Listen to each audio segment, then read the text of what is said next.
Are you looking to get more birdies on your scorecard? In today's new series on the Chain Clankers Disc Golf podcast, we are starting our Seeing Green series, where we're sitting down with some pros, talking about their game, how they're getting more birdies on the course, and how you can do the same. Today, we sit down with Casey White, and he shares with us how he has grown not only his brand to new levels, but his game has also improved, how he has become a more consistent and versatile disc golfer, which will allow you to also do the same.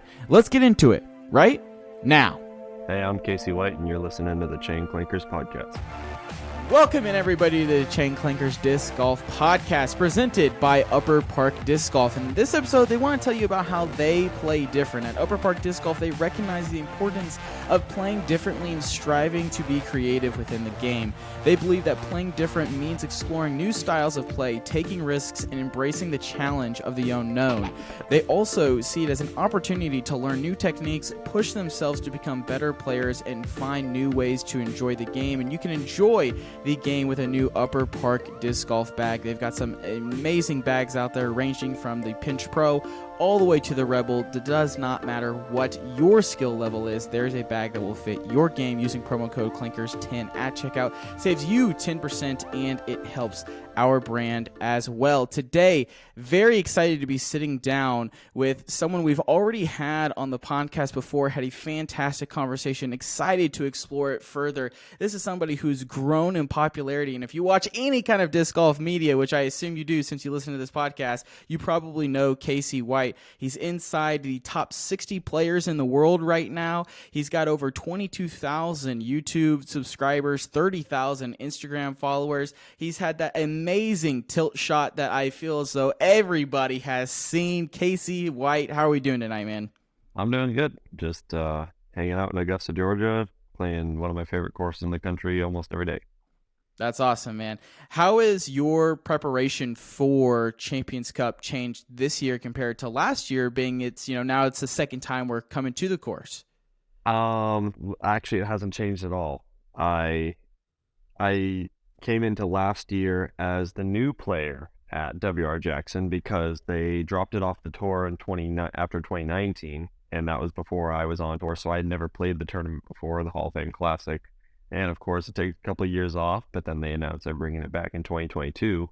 So last year, coming into the tournament, I knew that a lot of other players had way more experience on this course than I did. So I needed to come in and really get my foot in the door before anybody else and really familiarize myself with the course, play my own game. Don't worry about how people played this hole 3 years ago. Worry about how I play it as Casey White right now. And I'm basically doing the exact same thing I did last year because I felt like it worked out pretty well. Yeah, absolutely. And kind of getting that extra practice, do you feel as though it helps coming into events like this, and maybe it's more valuable to take an extra week or two to learn those courses where the majors are being held at compared to, I'll use DDO as it's in my backyard pretty much. DDO it's a great event. It's on the Elite Series, but it's not a major. It's not Worlds. I mean, last year it was, it's not one of the four that you have to get this year. Is the preparation different? Is the pressure different at this event? Or is it, hey, just another weekend, I just got extra time to learn the course? I think the reason it is like the way I rank it as far as how much I need to prepare and how much time I need to give myself on the course before it's game time really just comes down to the fact of how much I truly care about how I perform on a course like this. And WR Jackson, I really couldn't ask for a course that suits my game better. Long, technical, in the woods.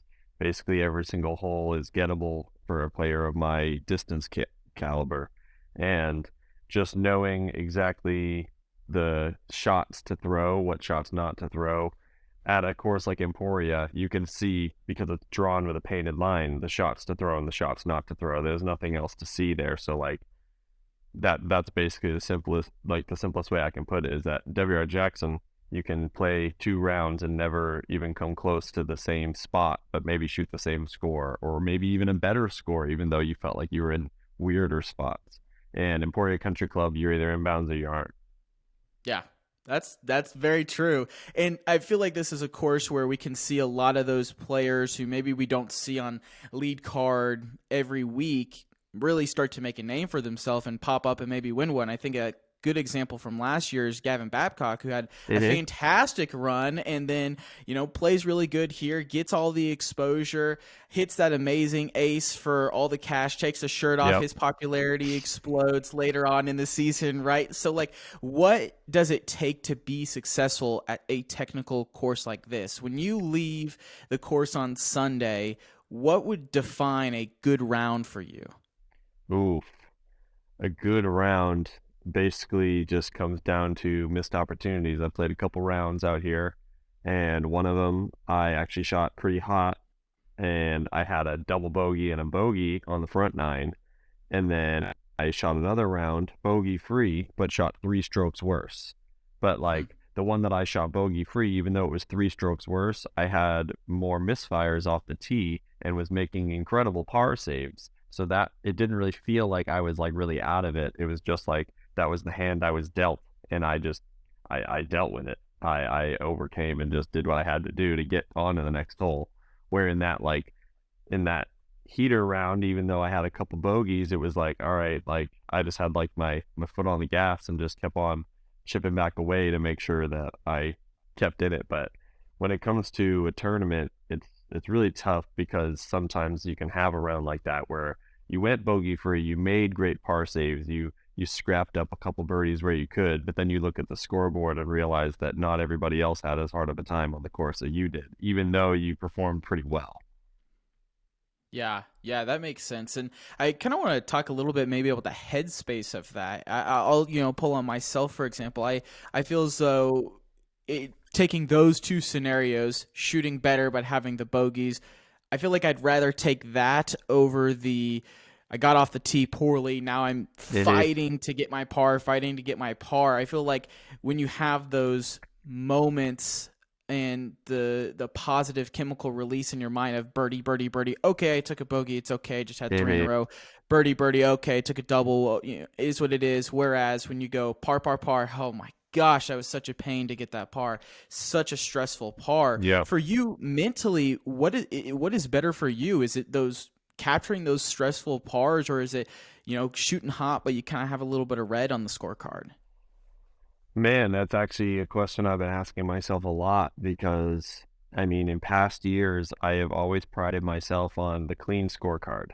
Like, that is the only goal is clean scorecard, and I'm good enough to get a couple birdies here and there, but as long as I don't have bogeys, I'm going to be happy for the day.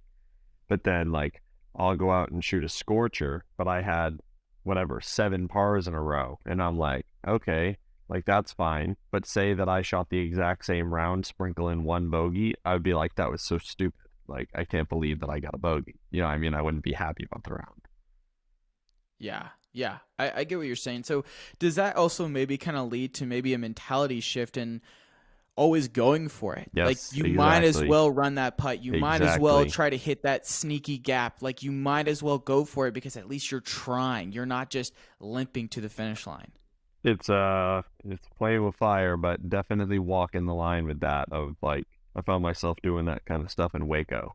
Like, oh, well, you're a little bit out of position, but even though it's a death putt, you are 50 feet for birdie, and this is a hole that you want a birdie, so might as well go for it. And then that birdie turns into a bogey. And like those types of battles, definitely as far as just like who I think that I am as a player, where I used to just be the bogey free guy no matter what, just don't get bogeys, where now I'm like, well, I'm good enough to score on this hole. I'm good enough to score on every single hole at WR Jackson. So, and there's not a single hole that I'm not going to be trying to get the birdie because that's what I know I'm capable of. Yeah, absolutely. And something that I just got done watching the Full Swing PGA Tour documentary series, kind of like F1 Drive to Survive on Netflix. And it kind of highlighted a little bit about, the winners winning $3 million at Augusta for the Masters. And, 50th place is still probably bringing home 50 to 75K. I mean, it's not 3 million, but it's still a lot of money to people like you and I. And so I kind of thought about that in disc golf, and maybe you in the position you're in now, your brands obviously are doing way better. You're more linked with Discmania. I'm not exactly a pro in what each person makes at each event for what place they get. But from what I've looked at, there's really not a whole lot of variety once you get outside the top 20-ish. It, We're maybe talking a couple $100 difference. So has it been a little bit freeing, have some things off the course that are helping you financially, allow you the availability to be like, hey, I'm going to run this putt and we're going for the win. We're trying to finish higher up on the leaderboard instead of being like, well, I got to play it safe because I got to get 58th. That way I cash and I can get to the next stop and get gas on the way. the reason I'm laughing so hard is because you're literally just like you're speaking my lifestyle. Like, I actually just recently went on a podcast with Andrew Fish, and we were talking about how I came out with a fire in 2021 and was like a great player for a very, like, whatever, couple weeks. And nowadays, it's like I treat myself much better as a person, as far as like when I get off the course, I don't beat myself down until I fall asleep and it's ready to go the next day. I get off the course, I let everything go, and I live my life happy and free. But it's because not every dollar matters as much anymore. Where when I was on the course before, yes, I was playing with high intensity, and yes, I might have had my best performances of my career, but the person that I was while I was on the course and after I got off the course was not the person I wanted to be, because I treated every single stroke as if it was the end of my life, because every dollar mattered. Yeah, I can just imagine how stressful that makes playing the game, and then also how much mental strain that had to put on you, because it's like you get off a hole 2, you hit the cage, and now you're getting a par when everyone else on the card got a birdie. And it's like, okay, well, now I'm one stroke of these 4. Who Yeah. else am I one stroke back? Okay, well, dang, now I went out of bounds 2 holes later. And I feel like those mental miscues just keep adding up, where when you're able to just let them go, it's got to lead to higher success. And that's actually the weirder thing is, I remember the first tournament of 2022, the Las Vegas Challenge. I came out with this mentality of, it was my first year traveling in my van all by myself with just nothing to do but play disc golf and hang out with my friends. And I attacked that weekend with just this glorious mindset of like, what happens on the disc golf course does not dictate how much I love my life. Like, I'm going to love my life regardless. And like, I'm going out and I'm hitting the basket and I'm just like shrugging it off. And then like I'm airballing a putt, but I'll just make the comebacker and just be like, whatever, should have made the first one. And it actually led to my best performance in Vegas at 25th.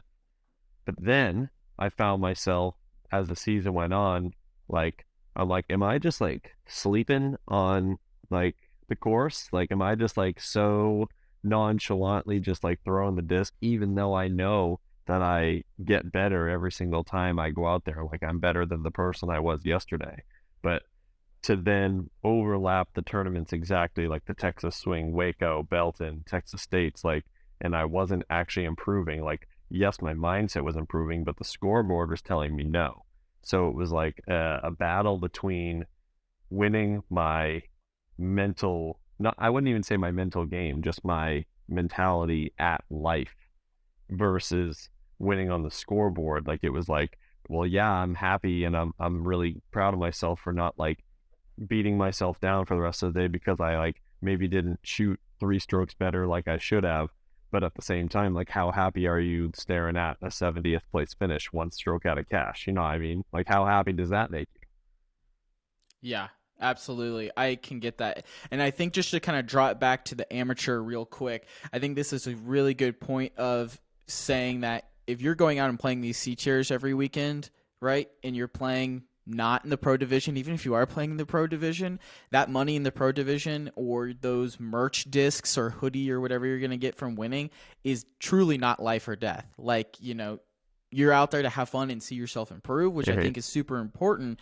Where if you're, worried about that bogey on hole 2, you still have 16 holes left to go. I mean, you got to keep fighting and keep going. And so let's talk a little bit about how that has shifted in your game, right?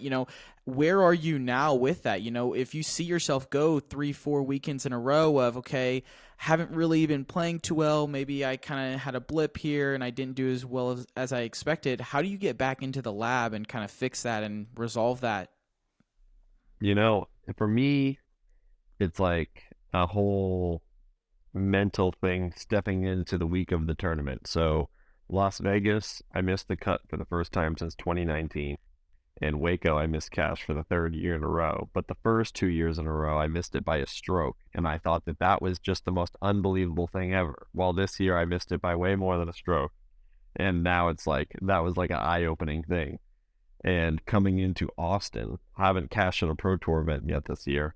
I knew that Austin was a brand new course. I have no history on it, so I'm not going to just act like it's going to be this great thing, but I'm also not going to just like hate it because I want to hate it. So I just went with a very open mentality, played the course, just like kind of told myself like, all right, yeah, you can play this course like good enough. Like we'll see what it looks like on the scoreboard when the tournament runs around. And after the first round, I was in 19th place, and I didn't even feel like I did that awesome. So like, there was no harm there, and I felt like that had a lot to do with the fact that I had very low expectations and didn't really want to know what score I was capable of out there because I wanted to just see what the leaderboard told me as far as what a good score was.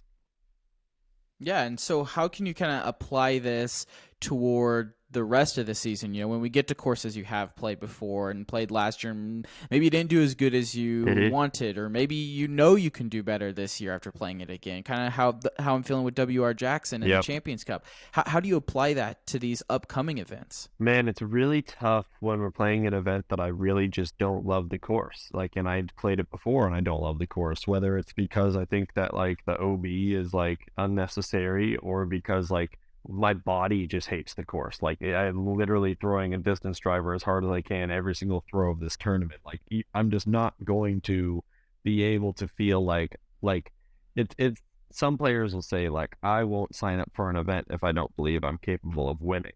And like some of these courses out here on tour, like the one at OTB, the super long golf course layout, like it feels like, yeah, I mean, me winning that tournament feels like a very long stretch. Like I'm literally throwing my arm off. But a course like WR Jackson, or a perfect example for that would be Idlewild, because looking at a course like Idlewild, that should be a course that I'm like, yeah, let me get in the woods, let me carve up the lines, let me throw sidearms, and shape shots. But then I back-to-back years I've missed cash. So that's a weird one where I feel like maybe that one was just like a couple of mistakes that just put me off that map, and maybe a couple different hole strategies here and there throughout the course. Because I remember last year at Idlewild, what I would consider would be the three toughest gaps on the course to hit, I remember puring them perfectly every single round. But every single round, I ended up messing it up, and I think I shot over par on like all three of those holes.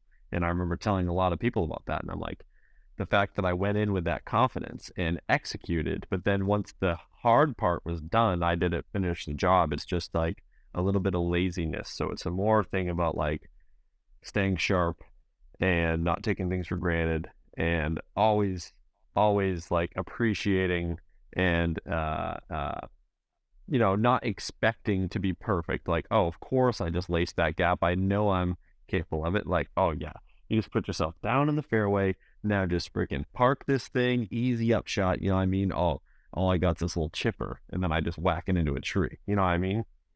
Mm-hmm. Yeah, absolutely. Absolutely. So let's talk a little bit about Discmania and maybe how their plastic will be helping you more this year comparatively to last year. Over the last couple years, there's been the transition to them making their own discs. The Italian plastic comes to mind for me, as well as now the Horizon plastic that has come out. I have not been able to throw the Horizon plastic yet because I just have one of the Simon Lizotte Doombird 4s, and I don't want to throw it, Don't even throw though it. I know it looks like a good disc, but I don't want to throw No, it. you shouldn't throw it. You should hold on to it. Okay, good. I'm glad I've got some backup because I've had some folk around town being like, "It's just a disc, just throw it." But I don't know. I feel like that's a special one. So talk to me. Maybe how has their plastic evolved and how it can kind of help you in your game? Have you seen any difference from the old plastic to the new plastic? I mean, of course, there's going to be different things, but some of them being different in a good way, and some of them being different in another way. Like, for example, we have the FD3, and the FD3 made by Innova. They had this problem where they couldn't really make them like stupid flat. And like the very first FD3 that came out of the machine from Discmania was like board flat and super stiff. And it's like everything I've been looking for in FD3. So sometimes the new plastic just hits it just right. And it's like, wow, this is now exactly what I've always wanted it to be, straight in the bag. And other times, like the DD3s last year, they came out with the C line, but they weren't as overstable as the prototype C line. So what I stick to now is the Cloudbreaker 3, because those were a little more domey, a little more overstable. But like with Discmania, we still have like, we're trying to catch up with the production and stuff like that. So like where the Cloudbreaker 3 was made a while ago, I like stocked up. But the Horizon Cloudbreaker is supposed to be, I mean, I've thrown a couple of them, but for the people who haven't got to throw them, they're supposed to be that very, very domey distance driver, like a overstable slot that everybody's looking for. And obviously the Horizon plastic just looks super awesome. But hopefully making like whenever, so like I was saying with the Cloudbreaker 3, that was like a one-time run. Hopefully what we're figuring out is going to be making slots to keep them permanently in that slot. Yeah, okay. That kind of makes sense, and definitely those new Cloudbreakers look really good. I told myself stop buying discs, but I'm definitely gonna have to splurge on that one. Yeah. And something that kind of comes to mind when I think of Discmania is I think of like the originals, and I think of kind of like you said the FD3. I think of the DD3. I think FD. of FD is a great one. MD3 is another one, and then I see the other discs on the other end of the spectrum. I see like the Splice or the Genius or the Astronaut or the I can't remember. It's like a 13 speed Enigma. Oh, I do love the Enigma. That one's good. Okay, cool. No trash talk from me on the Enigma, but all those other discs that just seem like a complete pivot from what Discmania has always been. Do you find yourself really using any of those discs, or is that more for the amateur, newer player to have an introduction to Discmania's plastic so that they can move up to those originals? So I say that the active line is exactly what you're describing there. I call it like the Discmania value brand. Like you want to throw Discmania, but maybe you don't have the arm for the Eagle McMahon Signature Series Cloudbreaker, or you don't have the wallet that you don't have like that kind of budget in a disc golf because you only own one disc. Why do you need another disc, and why does it have to cost 3 times more than the one I have? You know what I mean? So the active line's like, okay, I've heard about Discmania, let me check it out. And if like you're whatever, sometimes people fall in love with that disc and then they are like, oh, like let me explore the brand more, but it didn't cost me much to get into it. So I'm more inclined where like somebody can buy whatever, a $30 disc from X company and be like, well, that disc sucked for me, I'm not going to buy another one. You know what I mean? So I feel like we're just kind of offering a different player different needs, where we're offering Eagles #1 fan the best disc they can get, and it's in Eagles bag, but we're also offering the brand new disc golfer an affordable disc choice that also might be user friendly as far as flight. But the Evolution line is, I wouldn't put it in the same category. The Evolution line is definitely its own thing. It's just, I think with the machines, so like before made by Innova, and then we branched off to Latitude, but now we have our originals made by ourselves.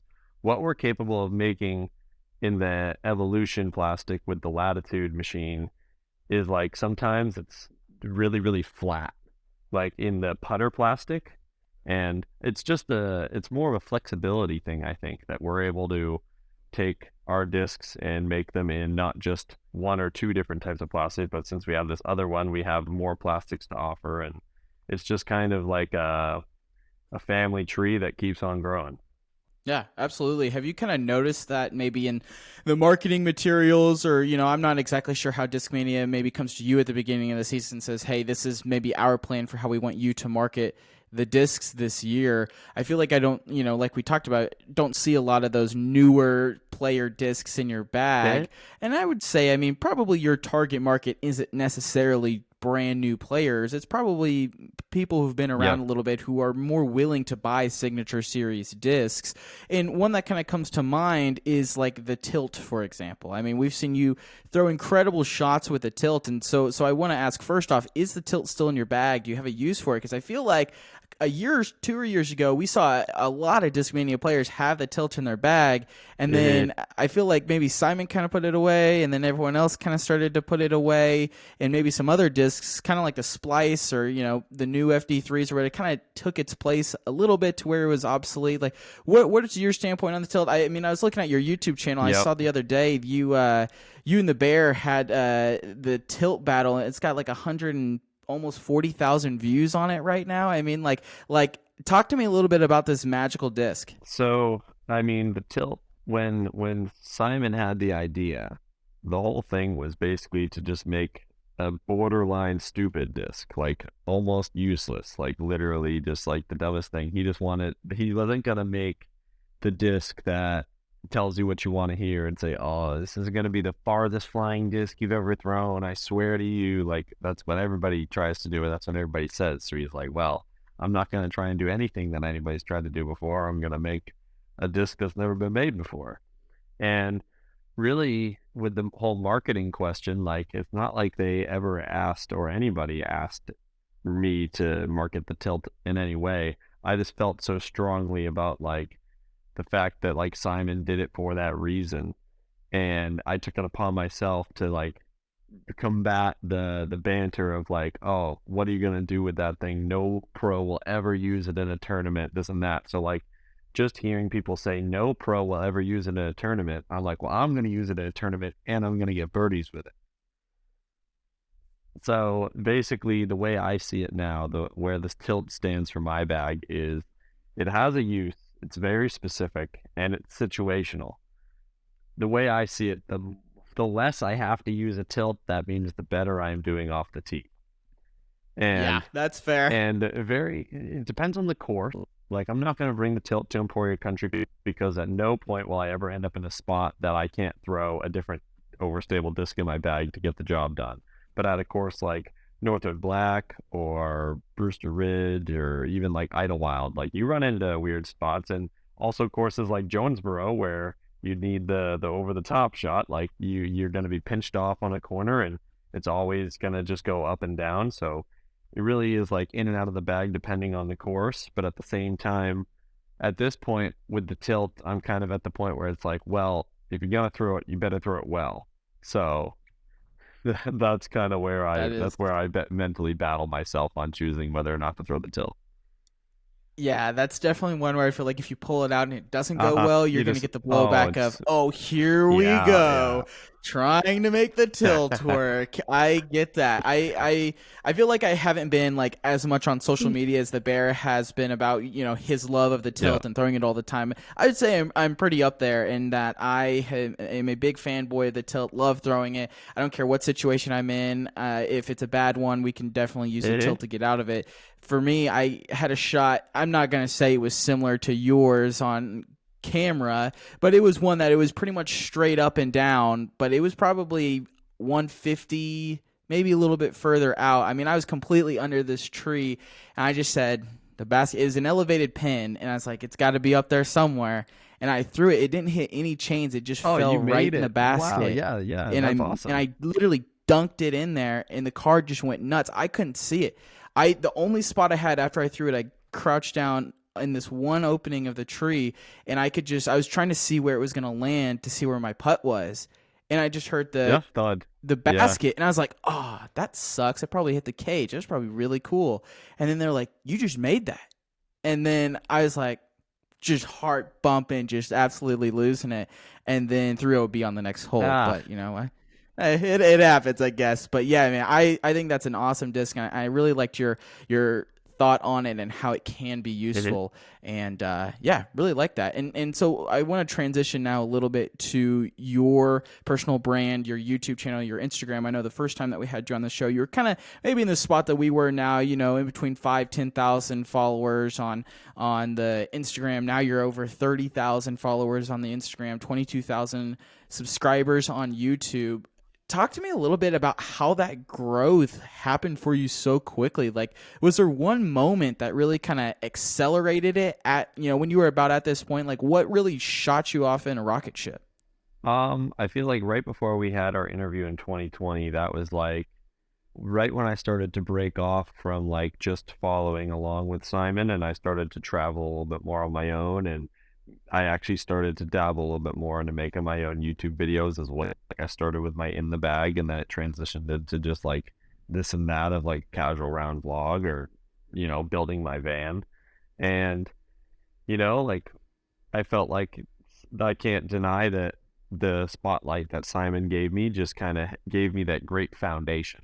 And however Mm. I wanted to build that foundation was up to me and what I did afterwards. Like he put me on the map, he made me noticed, but like you can be noticed and forgotten if you don't keep at it. So like, as soon as I got that foundation, that was when I sent it full time, hit the road, went on tour, and then I happened to go out on tour and start playing the best golf of my life. And I find myself on lead card and Texas States, and then chase card at Jonesboro, and then I hit the tilt shot and make it on Sports Center. And it was just like kind of this like crazy storm of like, wow, this guy that's on Simon's videos is not just a guy in the video. He's one of the best players in the world right now. And then it was almost like at that point in my career, like it was just like the perfect storm. Like I was just like in the right spot in my game at the right time of the year where like my arm was still fresh and we were still like, I was still like really hungry to get out there.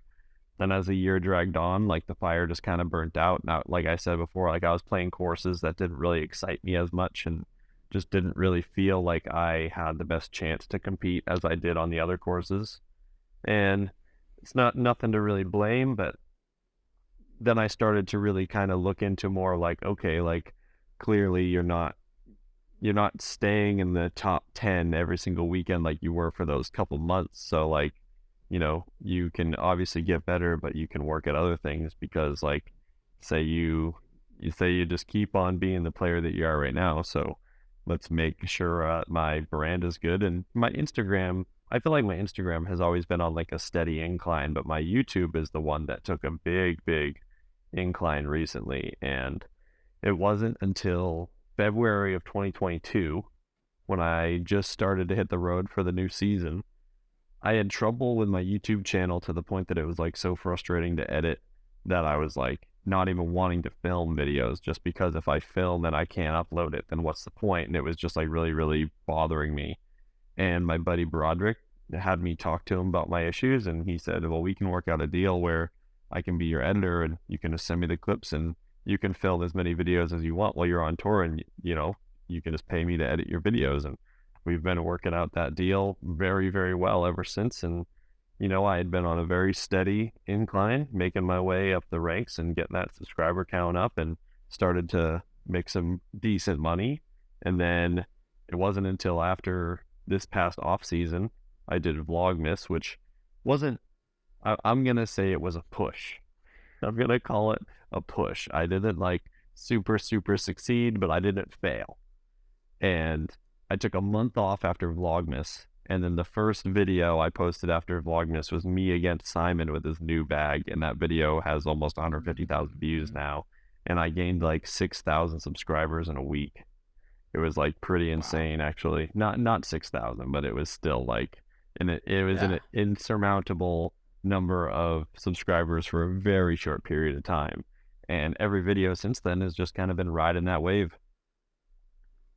Yeah, and so with you having an editor, I can only imagine that makes making content so much more freeing. Oh, it's so fun. Yeah, and so like I guess talk to me a little bit about that. Do you have any say in how he chops up the video, or is it like, hey, I recorded this is my basic idea, do your magic, I trust you? So Broderick has been my friend for about 4 years now, and he has always been like a creator of some kind. Like he started a podcast, and he used to do like TikToks and Instagram reels, and then like he would even do like his own YouTube channel back before he like got into the whole editing thing for me and more into the disc golf side. But once we got the deal where I would send him the videos, I would say like, hey, this is what I filmed, and like I'm kind of thinking like this and that, and he's like, okay, cool. And then like he'd chop it up, I'd watch it over and be like, yeah, that's good. And then like, the next one, maybe there was like, oh, I want to make sure that this one moment is like projected out and like very important. He's like, all right, like chalk it up, post the video. And then eventually, like just those little tidbits here and there, he was just able to kind of formulate the exact product that I was trying to present. And now every single video I send him, it's a whole load of clips. And the way I tell people is like Broderick, my editor, he gave my videos the identity that they have right now. Like if you think that my YouTube videos are funny, it's because of Broderick. Like, yeah, I might say something that's funny, but he just does these little tidbits of like like 1 second reactions that'll make you laugh, or like the way that he zooms in, and just like him and I as a team, like I just give him the ammunition and he loads the gun. You know what I mean? Like it's Yeah. really a really good teamwork thing where I'm able to be energetic and having a good time on the course, and then I give him the clips and he's able to create a masterpiece of comedy and fun disc golf and like good conversation, and it's a really good thing we got going. Yeah, and I can only see it in the videos, being free, being able to just do it, not having all that extra If it stress on top. Obviously, is going to make it a lot more fun for you. Do you have any kind of like deadlines, consistency lines for him where it's like, hey, I have to put this out every single Monday? Like, oh man, we got to get something this week, or, we're going to lose count here. Or take me through your philosophy on how and when, why you decide to record, and just kind of the structure around it. So, our original structure was we strive to do 4 vlogs a month, which is one a week essentially. Not every time I can do one a week, so 4 a month turns into 4 every 5 weeks, and then like every couple months go by, and then you've kind of skipped a couple weeks, and now you've created whatever 3 months worth of vlogs in 4 months, and it's nothing too major, nothing to get all upset about. Just like it's just the way life goes. Maybe I can't film a vlog that week, and that's how it goes. But since the Simon video, I hit the algorithm at the right time, started to get the recommendations that I needed, and that's when we started to say, all right, we need to keep this consistent. There's no months off this time around. This is the upward trajectory, and I don't want to fall off. So we've been keeping it once a week, and sometimes I'll go a tournament week. Like I remember in Waco, I wasn't able to film the week before the tournament. So the Monday after the tournament, we filmed at a little 9-hole. I send it over to him and I say, hey man, can you get this out by, tomorrow night? And he's like, you got it. So sometimes I do say like, hey, I didn't film this one as early as I would have liked. Do you think we can expedite it? And he's always on it. That's awesome. That's really cool. And so how valuable would you say the YouTube and Instagram is to your brand? I mean, all these new players coming into the tour and just into disc golf in general, a question that we'll get a lot is, well, I want to get sponsored, and a common response from us is you have to have brand notoriety if you want to be sponsored, because otherwise you're just another person yelling into the void, hey, buy this plastic or buy this product. How valuable has your growth in your YouTube and Instagram been to maybe outside partnerships? I would say that I cared about my Instagram following only because like that was like my eyes on my sponsorship right firsthand, like, oh, how many people know who he is, you know what I mean? But the thing with the Instagram is like I was never really trying to do anything. I mean, I remember in 2020 I was trying to post every other day, but it's not like I was like, oh my God, I have to post today. Like I was just telling my story of my life every other day, and I was filling it in for the last 2 days. And if what I did that day was play a course, then I took pictures at the course, and I would post them all about the course and how much I loved it. And I just felt like with my Instagram was like a very natural documentation of my life, where the YouTube is really where I've been able to take off on like the more marketable side and like build a fan base. And there are people that watch my YouTube that probably don't follow me on Instagram, but I would say that my Instagram is more so like I said, it's more like just like a portfolio of my travels. And the people that want to follow along, they follow me, but at the same time, they don't have to follow me. They could also just be like a fan of the Disc Golf Pro Tour and they know who I am, but they don't follow me. You know what I mean? Mm-hmm. Yeah. Where the people who And so what would you subscribe to my say? YouTube are here to stay in a way, if you know what I mean. Yeah. Mm-hmm. Yeah. And that kind of leads me to like, how do you continue to build that YouTube? Because I feel like the Instagram is good for you just personally, but I feel for brand notoriety, potential deals down the line, just growing your overall income, really, I feel like the YouTube is the really place to be hammering out the content. Is that kind of how you see it? Like that's your main focus for, those things? And what's your 5-year plan for that? I mean, absolutely, yeah. As far as any social media is concerned, where my YouTube has started to been able to like take off, it is definitely my number one priority over like Instagram or Facebook or whatever. But my 5-year plan, I mean, man, a lot of people have asked me my 5-year plan for disc golf, my 5-year plan for YouTube, my 5-year plan for life. You know what I mean? What kind of vehicle I'm going to be living in if I don't live in a vehicle. Like, I don't really think that far in the future. Like, I really just kind of plan to the end of the year. And then, like, I know all the tournaments I'm going to play. And I know that along the way, I'm just going to keep on filming my YouTube videos. And we're just going to ride the wave. That's really all I know is, like, if I have momentum, I'm going to keep it riding. And I'm not going to get too far ahead of myself. But I'm also not going to let it go to waste. Yeah, absolutely. That makes sense. And I think that that's a pretty good headspace to be in, just really, I feel as though that might, help a little bit with burnout, constantly on the road, constantly playing disc golf. If you just have the plan for till the end of the year, it's like, okay, this is what we're going to do to get here, reassess what we're doing. Maybe what we're doing now isn't wrong, and you're allowed to kind of change those mental models instead of just being like, well, we're stuck doing this and for year and a half, 2, 3, 4 years because we're just sleepwalking through the motions. So yeah, that's definitely very insightful for sure. And before we kind of wrap up this episode, something I did want to touch on, and we talked a little bit beforehand while structuring this, was the versatility of your disc golf game. You told me that you feel as though you're really good in a ton of different situations, being able to adapt your game to kind of what the course needs. And I feel like we talked about that a little bit with the mental game, and we talked about that a little bit with the woods kind of courses, maybe hitting the gap here, throwing the tilt out of this shot to get up to the basket, hitting 50-foot death putts. What would you say to someone who's just kind of getting into disc golf? I think if you want to have that versatility in your game, you kind of have to be a somewhat consistent disc golfer to start. So how would you go about telling a new player how to get consistent in disc golf? I've learned a lot of my skills from watching people who are really good at doing things that I am not really good at. So, for example, Simon was the perfect person to teach me how to throw an understable disc and make it hyzer. Simon's the best player in the world at taking a disc that's meant to do one job, say it's an overstable disc, and he'll make it do non-overstable things. And like, he's also really good at taking an understable disc that's only meant to roll over, and he'll throw it on a hyzer. And like, just really exposing yourself to other players who are capable of other things can open your eyes to say that is possible. Like, take notes of how they do it, and obviously you have to do trial and error with yourself, learn your game, learn your discs in that way.